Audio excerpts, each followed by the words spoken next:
The onus is really on African governments. They have to be more ambitious. They have to raise their game on growth. Growing by 3%, when your population growth is around 3%, doesn't really help. You don't reduce poverty. You don't create enough job when you're growing at that level. You need to raise your game on growth. You grow by 6, 7%. You start to increase the pie. You've just started your new role as VP for Eastern and Southern Africa, but you know East Asia very well. So I thought maybe we could start there and ask you, how did they square this tricky circle of state and market? What's their secret? Well, I think pragmatism. East Asian governments have been extremely pragmatic. They recognize the importance of states enabling everything, enabling development, but they also recognize the limitations of states' actions. But at the same time, they come up with a strategy that takes into account market failures, because if you have 100% faith in market, where there are some market failures, such as information gap, lack of public goods, etc., you don't get what you want. So that's the rationale for their interventions. But at the same time, they recognize that without working with the private sector, there are many things that you cannot achieve.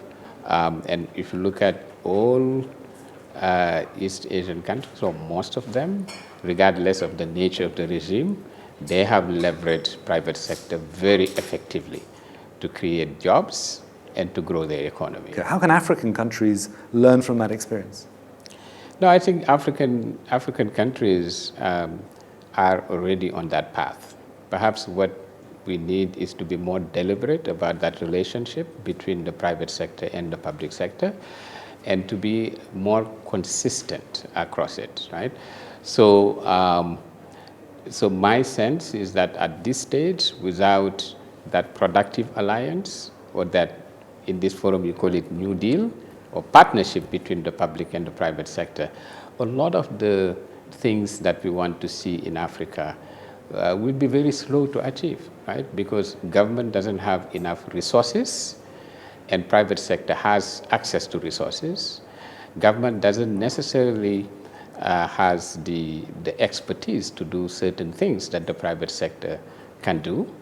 And finally, private sector, and when we talk about private sector, it's not just the domestic private sector. You can also leverage global investors that have more resources, access to market, technology.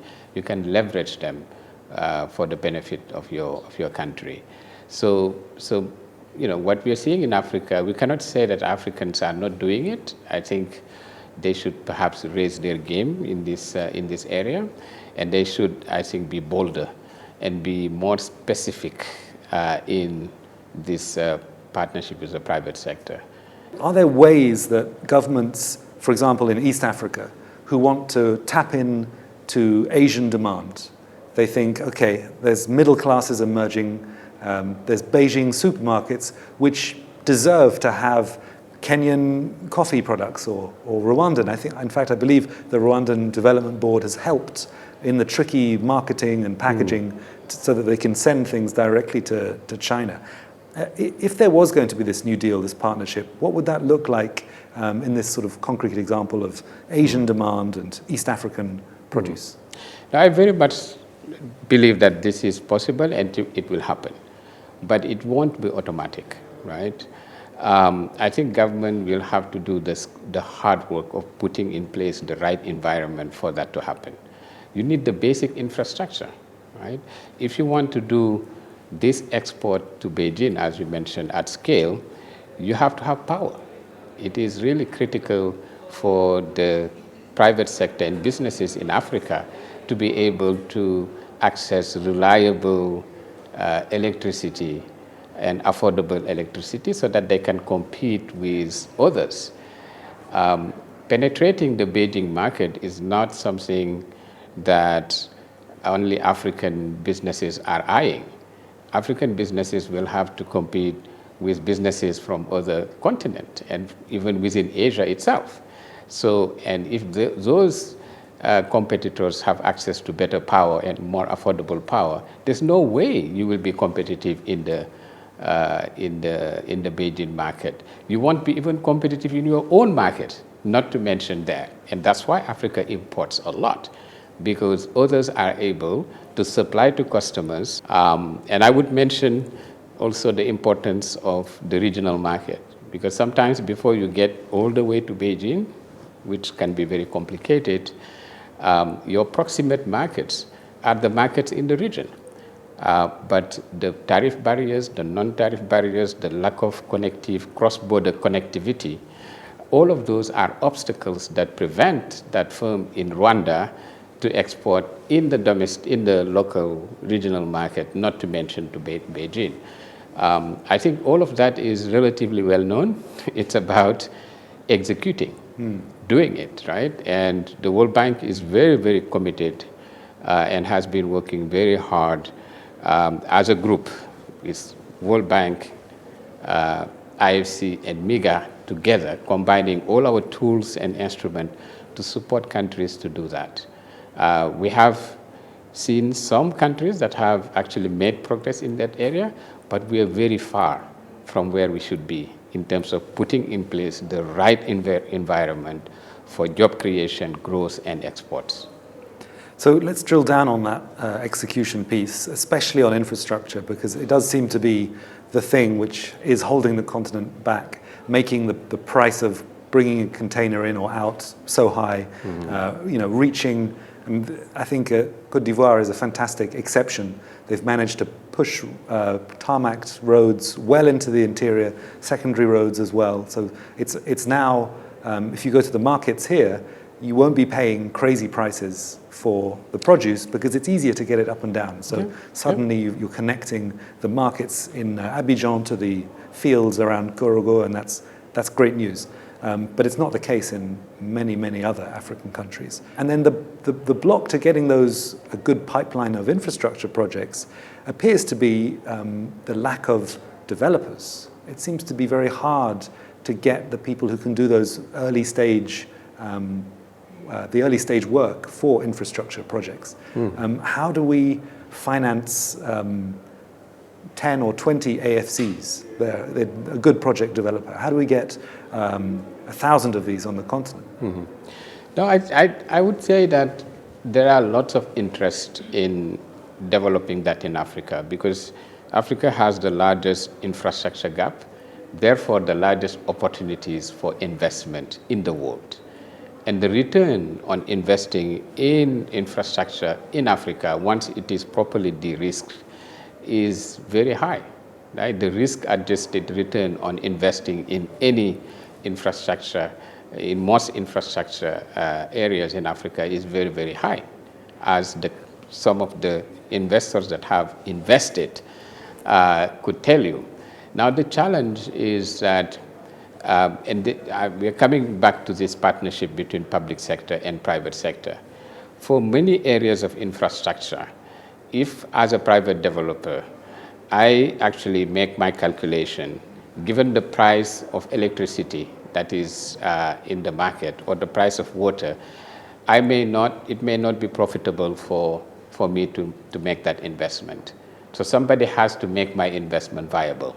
And that's where the partnership can come in, because I'm bringing capital, but if my investment is not de-risked, and if my investment is not viable, I will not be able to do it. And we have great examples.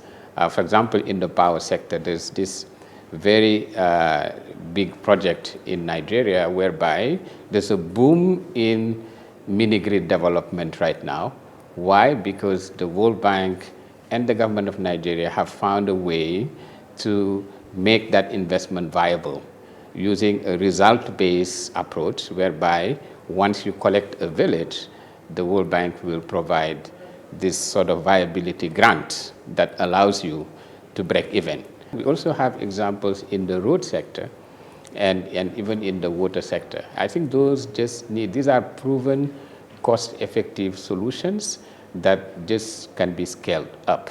And if we scale those initiatives, I think that's how we can reach some of those targets we have for infrastructure in development in Africa. For example, as part of the Mission 300, which is an initiative led by World Bank, FDB, SE for All, and many other partners. And the target is to really help provide electricity to 300 million Africans by 2030. So, final question. The Africa Report is 20 years old this year. We've been seeing, since we began in 2005, some fantastic growth stories. What for you, looking forward now, in the next 20 years, what are the bets which are being made now, which are going to pay off in 10 years, 20 years? 20 years. Now, first of all, let me say that I'm very optimistic that the next 20, 25 years could be the Africa's time. Look at demographics. We have really lots of opportunities. Look at demographics. Africa will be responsible for 90% increase, global increase in the workforce population. And the workforce population in Africa will double, right? You look at critical mineral and all these resources, we have it in abundance in Africa. Look at African entrepreneurs, young and old. They innovate. They have very good ideas, and they want to conquer the world. But all of that will not happen automatically. I think African government will have to really do the right reforms to realize this potential, right? They need to invest in the human capital of Africans, the education, the health, and the nutrition. Between now and 2050, almost 1 billion new Africans will be born. If you make sure that every one of those child that will be born between today and only 25 years ago, if you invest, make sure that every one of them has good nutrition, good education, good health, you have a labor force in a couple of decades that can transform the world. They can innovate. They have the skills to industrialize Africa. They have the skills to transform Africa. You need to invest in the human capital. So my sense is that the onus is really on African governments. They have to be more ambitious. They have to raise their game on growth. Growing by 3%, when your population growth is around 3%, doesn't really help. You don't reduce poverty. You don't create enough job when you're growing at that level. You need to raise your game on growth. You grow by 6, 7%. You start to increase the pie, right? And without such growth, firms will not be able to hire that much.